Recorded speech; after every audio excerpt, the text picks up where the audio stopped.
This is Into the Fire. I'd like to welcome to Into the Fire the guy who changed ruckman forever, the smart, the articulate, the nice guy of the AFL, Paul, I've done everything, Salmon. Nice to meet you, Paul. Wow, thanks LJ, nice, lovely to meet you. Very generous introduction. No, that's okay, you did all those things, so pretty good. Good on you, mate. Let me start by saying, Paul, you were amazing to research. Such an interesting person to go with a legend of the game. Well, again, well, thank you very much. I don't think I'm that interesting at all, but I was very lucky to have a very fulfilling career, LJ. So the dream to play happened, and then the dream to stay in it for as long as I could also happened. So I'm very lucky. Yeah, you're pretty good as well. You played a massive 324 games of AFL footy, yet missed games through injury. Do you think the way modern day footy is, and the demands on players you would have played so many if you were playing now? Well, I actually do think so. I think I might have even played more. I think the game is more demanding in a lot of ways, but I think the way the players of today are prepared and managed is so much better than it was when I played. We trained very hard, we trained very physically, we played quite physically. The game wasn't as quick, but I think players are playing longer now than ever before. Yeah, they're playing pretty long. Yeah, some too long, eh? Yeah. Let's start with you. When you first burst onto the scene, a young, good-looking rooster who stood at 17'7". One media article described you as a baby giraffe. Were you ever at a young age tempted to be a basketballer? No one ever said that when I was young I was good looking, so thank you for that. Yeah, nothing's improved, so wow, you've really done your research. You maybe found a photo which the light was just perfect. I played basketball for only 2 years when I was 13 and 14, and I was pretty good at it, and I played at a reasonable level, the state league, and my problem was where I lived was so far away from where I was playing football, or going to be playing football with Essendon. So I was about 15, sorry. So what happened was basketball wanted me to put more time into basketball because they thought I might be able to go somewhere, and football needed me to put more time in there. So I had to make a decision, and I'm a bit sad because I didn't want to make the decision so young, but I love football, that's what I wanted to do, and to live so far away from my football club meant that I had to commit to it. And I'm glad you chose football. Thank you. Well, thank goodness you chose footy. I noticed you hosted a football record video which clearly showed how comfortable you are in the front of the camera. More importantly, how articulate you are. Then I saw you with Mark Harvey after the 1984 Grand Final. You didn't seem, let's just say, as clear. I was expecting more from you today, LJ. You know, I had such high expectations and you had to go there. I have had a little bit of experience with TV, and I actually got to fulfil one of my dreams there in hosting Sports World on Channel 7 with Joe Griggs.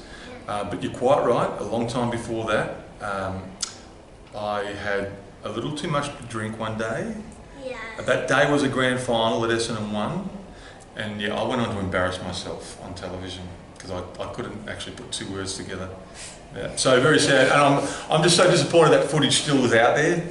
Because but look, you know, it was two happy guys who weren't driving home; they were walking home, and couldn't hold their drink. I'd had about 2 beers at that stage, so I'm a pretty bad drinker. Yeah. Well, you seem pretty happy. I was very happy. Good observation. Thanks. Let's quickly visit the grand final that unfortunately you couldn't be a part of. Now that you've won premierships, I'm sure it doesn't worry you, but at 18 it must have been a massive kick in the guts. You kicked 63 goals in 13 matches, leading up to the injury. I was devastated for you when I read what I read at 35 years after it happened. Thanks, LJ. Can we just replay for a second, like you're reading that? Yeah. And how did you respond physically? What was it? Was it like how devastated were you? It was pretty. Can you reenact that moment for me? Like you're reading it and that's kind of like, you were hurt. I was kind of devastated that you didn't play. Oh, thanks, mate. Yeah. Look, it was. I was very young. I was and I was very hurt by that. But I I was so happy for the club that we went on to win that premiership. But I must admit, like any player who misses a grand final or premiership through injury, there's a lot of it which you kind of wish you definitely wish you were out there. You know you're not a part of that. Everyone telling you you're a part of the team and a reason for helping them win. But the reality is you're not called a premiership player that day. And the reality is you're not out there, and the reality is you're never in that team photo. But unfortunately, I was young, and I had more worries on my shoulders about whether I was going to be able to ever play football again, because my knee was pretty busted up. So for me, it was really sad to miss. Really happy for the club and my teammates, but there was a lot of uncertainty, and that's the thing that scared me the most. Was I wasn't sure if I was ever going to play football again, and I just wanted to at that stage focus on that. So, and lucky me, I got to play one pretty soon. When you snapped your knee, is it true it took a while to get you off the ground because they had to strap 2 stretchers together and your feet still hung off the end? Yeah, that is line ball cheap shot, but I'm gonna run with it. I think it makes sense. It did take me a while to get me on the stretcher.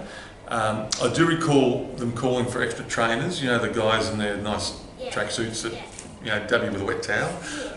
So I think I had 2 extra. So there's 6 or 8 guys carrying me off. Yeah, but I only had the one stretcher. You cheeky thing. And that game was played at Victoria Park, which is Collingwood's old home ground. I'm not sure if you've ever seen footage of Victoria Park, but the whole stands are full of Collingwood supporters. Can you imagine what that's like? 30,000 Collingwood supporters. Like when I was being walked around the boundary on my stretcher, they weren't yelling out, "Good luck, Paul. We feel sorry for you, Paul."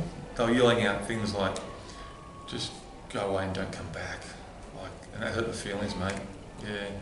So I don't want to get emotional on you, but it was okay. I lived, and they got me around they had to carry me a long way, and they were very tired. By the time we got there, they just dropped me on the ground. The knee was okay. My back was sore because they dropped me. I was that heavy. Yeah, that crowd must have sucked though. They suck. Yeah, they do. Collingwood. Yeah. I love the story about Kevin Sheedy promising you a grand final spot, even though you weren't playing well. I know you have told the story many times, but it never really gets old. No, it doesn't get old. It's a very personal story, because what happened was that I made my comeback after my knee, and that I was struggling because my knee was I hurt it during a game, and then it took me a couple of weeks to get back, and then I couldn't find the football. I couldn't get a kick, and so I was starting to wonder whether or not I could play footy anymore. I was kind of got back from the knee injury, but I felt like I'd forgotten how to play. Yeah, so I won't bore you with the whole story, but in the very quick version, is Kevin picked me up one day, took me to a park, we sat down together, and he just said, "How are you feeling?" And I said, "I'm feeling pretty flat, because I don't think I'm going to get there." This was round like 21? No, 20, round 20, there's 2 games to go. Back then, 22 rounds. So there's 2 games to go. He said, "Look, I've come here to cut a deal with you," and he just said that if you come out to training looking like you want to be there, he said, because you're so tall, everyone notices you. But I didn't think about that. And he said, if you come out and you train well and you get the team up and make them feel good about the finals and do whatever you can, he said, whatever happens, I'll play you in the grand final if we get there. So it was a really amazing thing to have someone support you like that, get behind you and believe in you. Like one of the big things in life, whether you play sport or not, having someone believe in you so much is a really cool place to be. It makes you feel good. So I went out that next week and I kicked a lot of goals in the reserves. So what does that tell you, LJ? It tells you a lot of sports up here. Actually, it does. It tells you. Amazing. It tells you a lot of sports up here in the head, between the ears. So I didn't forget how to play football. I just forgot that you need to play sport in the right frame of mind. A bit more relaxed. Understanding you've got the talent, and just make sure you let the game come to you.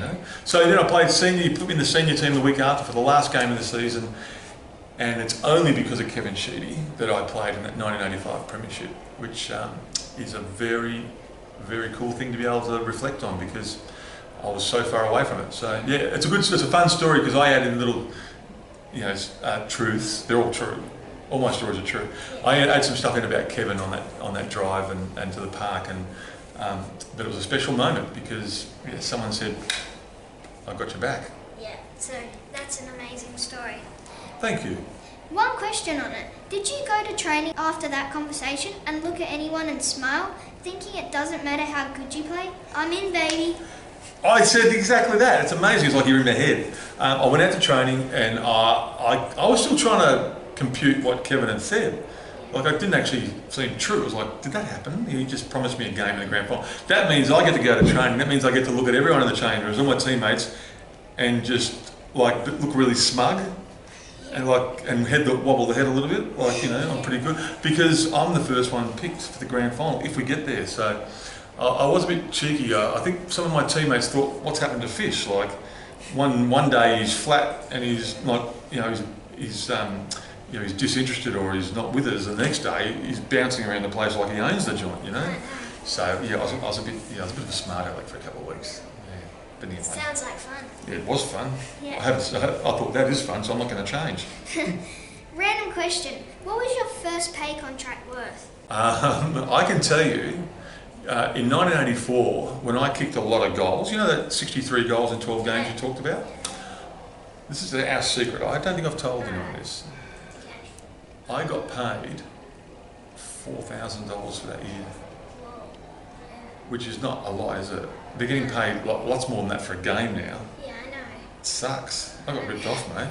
Yeah. But in those days, I mean, I was just a kid trying to make it, so I didn't worry too much about that. But I got paid more the next year. Yeah. They looked after me. Dustin Even with a busted Martin's knee. getting paid a lot, yeah. Dustin Martin, if you said, Dustin, would you play this week for 4,000? He would laugh in your face, I reckon. He would go, you're crazy. What do you think we have to offer him, 40? Yeah, 40. That could be more closer to 40, wouldn't it? Yeah. Wow. He's getting paid millions. How do you reckon, mate, how much do you reckon I get paid now if I played? I don't know. As much as Dusty? I No, don't know. just don't hurt my feelings, whatever you do. I'm pretty fragile. So don't hurt my feelings. I don't know. Nearly as much as Dusty? Probably more? Yeah, nearly. Somewhere around it. Yeah, I thought we were getting close, but anyway. I was very lucky. I never look like Dusty and like me, and like a lot of players. We don't play for the money. You can't get up in the morning and go, how much am I getting paid this week? It doesn't happen. You never think about it. Just play for fun and play Well, for once the deal's done, and your managers look after that, you always know you just got to prepare as well as you can, and you're there to play as well as you can, as often as you can. And it doesn't always work that way. Like, you can't play well every week, but money doesn't come into it. So when I reflect on that, I don't care about 4,000. I'm happy. I had $4,000 more than a lot of my mates at school, so I was kind of popular with the girls. Just got to say it. I was going okay, but they were happy days. I was happy all the time back then. You know, they were good fun. You know, Sounds like my you're pretty happy. family was happy for me. Girls started talking to me. It was great because I wasn't a very attractive man. Oh, No, I had pimples. Can you believe this? But yeah, I had girls start to talk to me and ask me how I was going. yeah. I'd go, good. How are you? Pretty good. Yeah, pretty smooth, wasn't it? Yeah. Come on, what's next? Sorry, mate, I'm getting sidetracked. Let's talk about the Salmon v Ablett shootout. It's still talked about as the most amazing game played by two forwards in the game. The God versus the Fish. Up one end, Ablett 14 goals 7, and you up the other end 10 goals 6, and you won the game. What an amazing day that must have been. Amazing day, LJ. A lot of fun. We won. That was the main thing, and a great memory. You know, you don't appreciate at the time that people remember that game forever, but because you don't really appreciate how rare it is that two full forwards kick double figures goals. So, a quick story on that one. I came in at 3/4 time, and I'd actually had a hamstring injury, so I've torn my hamstring. I missed the next 2 or 3 weeks, and the doctor wanted me to stop playing. And Kevin Sheedy said, "How many have you got, Fish?" And I said, because full forwards pretend they don't know. So I go, oh. And he goes, "How many?" I go, 9. And he goes, "You want 10?" And I said, "It's not about me yet." Do. He sent me out. He said, "You've got a few minutes." So he sent me back on the ground with a torn hamstring, And I got a really soft free kick. I mean, I shouldn't have got it, but I got it. And that got my 10th goal. And I came straight off. And so again, because Kevin Sheedy, he understands football. And I think he had a bit of an idea about the history around that. He's pretty smart. Again, well, he's not smart. He's just clever. Can you be smart? Is smart different to clever? I don't know. I don't know. I think it might be, because I think he's more clever than smart. Yeah, I don't know. He gets footy. And so because of Kevin again, we've got a game that sort of means something to some people around in the history. And I'm so lucky to be a part of that, you know, and a lot of teammates. Full forwards take a lot of credit sometimes, but you've got a lot of good teammates that kick the ball to you, so yeah, we've got to make friends with them. Yeah, it sounds pretty good.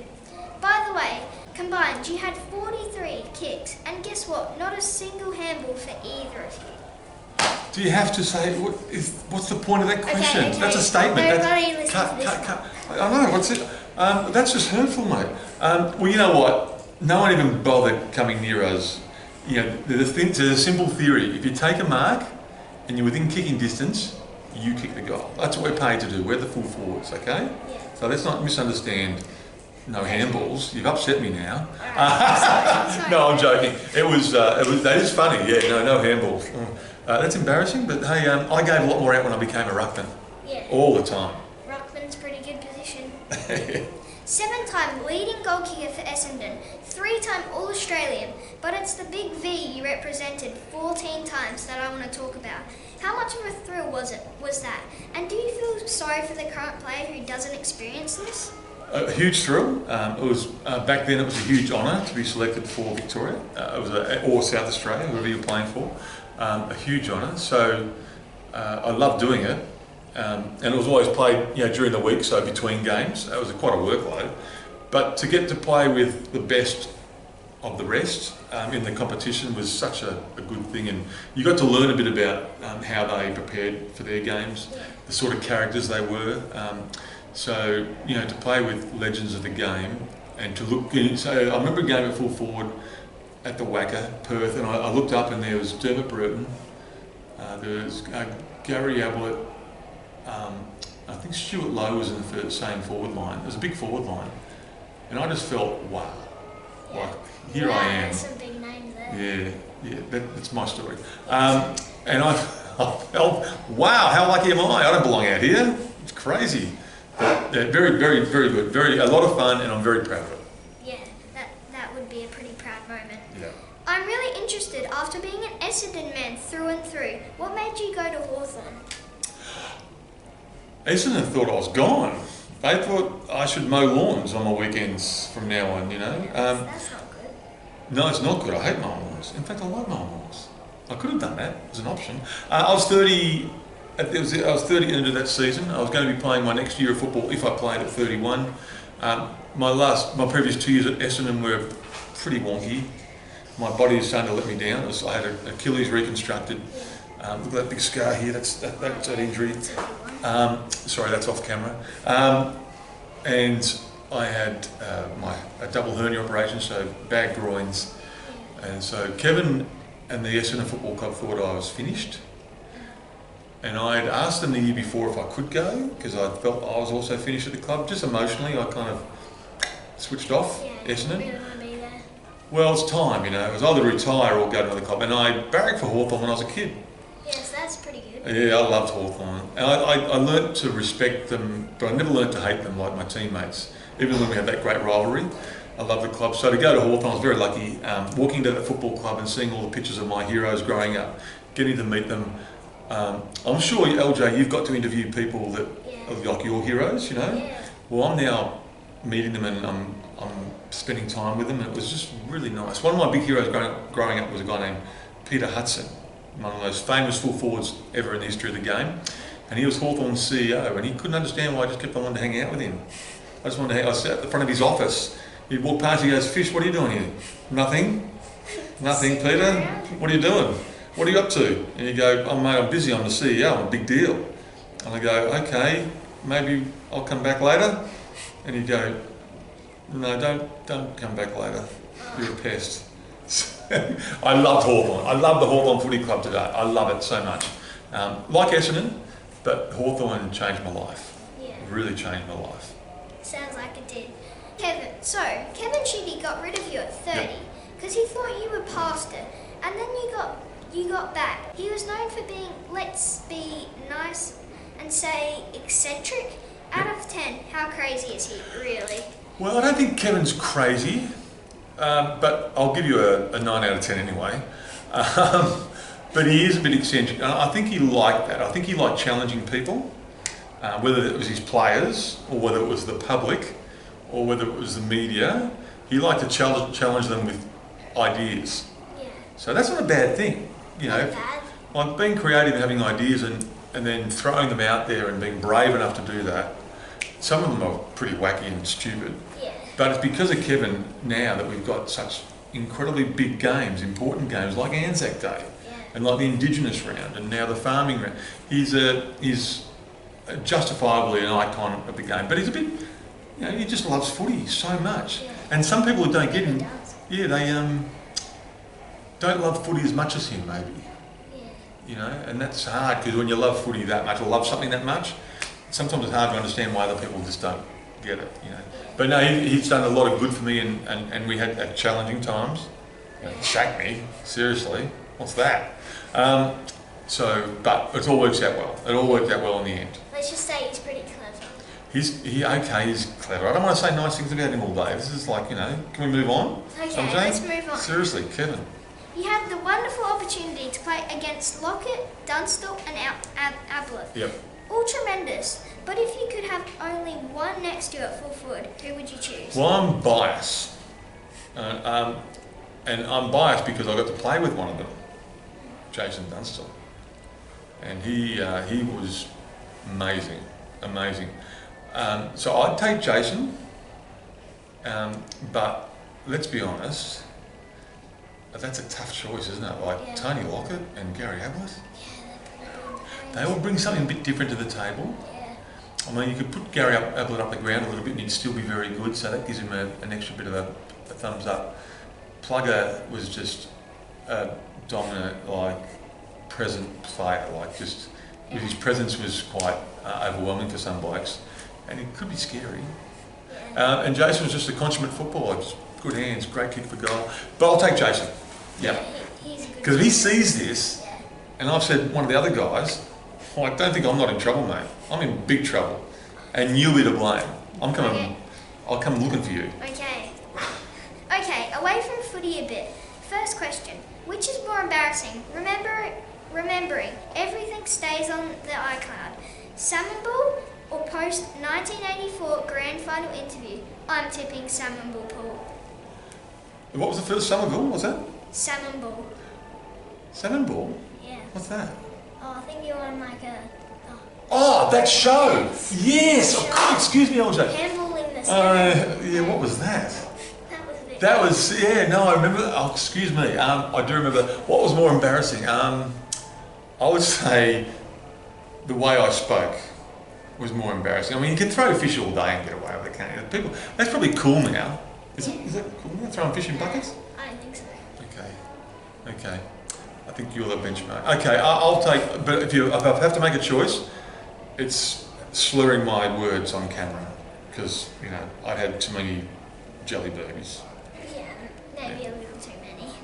You spoke on the Boardroom podcast with one of my favourite boys, Tommy Phillips. I love Tom. He's been great to me. But seriously, Tom, 25 YouTube views on YouTube? Well, we'll do that by breakfast tomorrow, Paul. He's a great bloke though, isn't he? Tom Phillips is a lovely man, and Mason Cox was on that day too.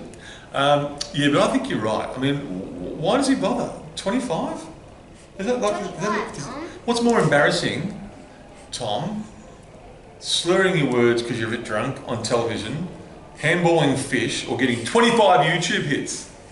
I don't know. Say it to camera. You tell him. Well, It's the YouTube hits. I don't know, the YouTube hits. I reckon, but he's a lovely man, and I'm glad he looks after you. It's no surprise to me. He's a very nice young man, a very good footballer. Yeah, he's a But great man. more importantly, we like good people, don't we? Yeah, he's a great bloke. You're a business owner and an operator at 19. The first was a hospitality and tourism operation. It took guests behind the scenes of Aussie sports to meet stars. That's very cool. Was it successful? It was cool and it was successful. We broke a lot of new ground in that business. I had a lot of ideas that I was able to implement. It was my second business. My first was the gymnasium where I met my wife. She was there working hard.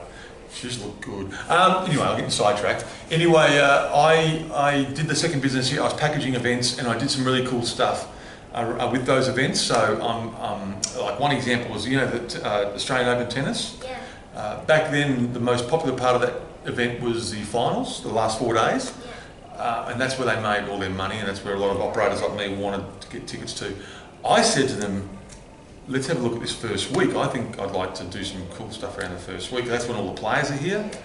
And I had some ideas with that, and I got to do them. They let me do a couple of ideas. And not for a second suggesting it was because of me, but I just really loved seeing what's happening with the first week of the tennis nowadays. Maybe it opened a few eyes to the potential there, and I did some creative stuff around the racing, like the Melbourne Cup, we're in the middle of at the moment.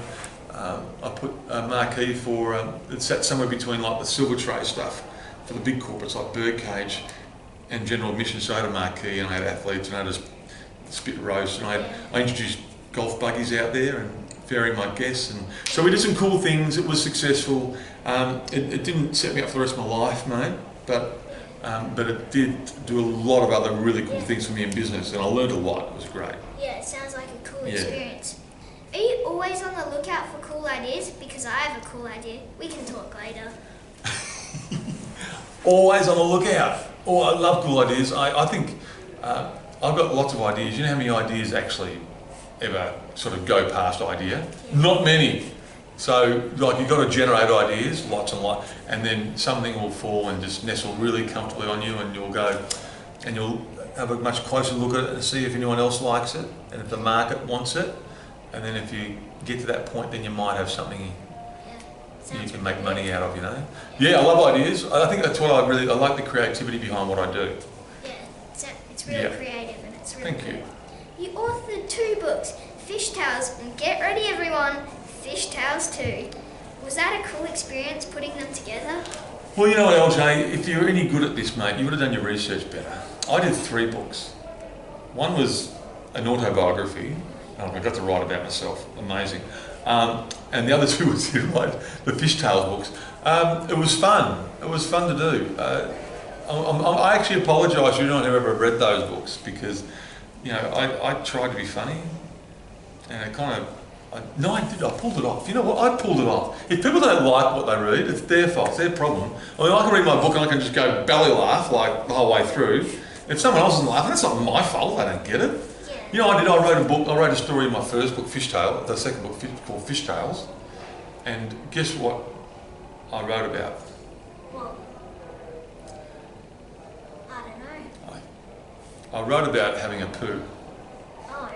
Yeah, I know. Yeah. It was a funny story though.